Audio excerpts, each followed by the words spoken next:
All right, I'm going to try to show you how to add your Union County students in your courses.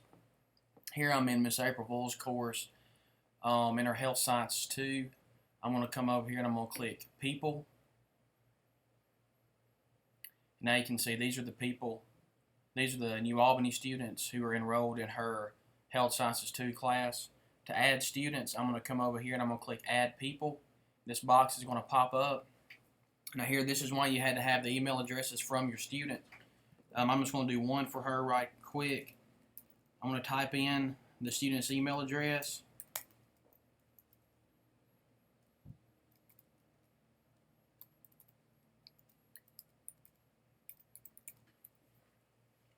Alright, I'm going to check and make sure I got everything spelled right and all that good stuff.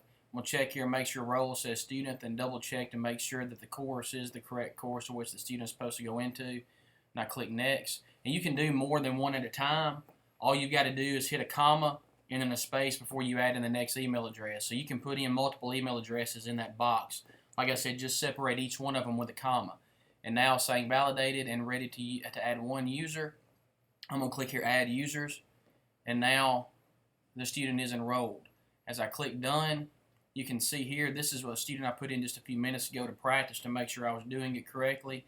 And here is the second student, the one we just put in. If you notice here, the word pending is out to the side. What has happened is that the email address which your students gave you, the email address I just put in, Canvas has sent an email to that student. So those students need to go and check their email account, check the email coming from Canvas, and there they will have instructions to accept the invitation.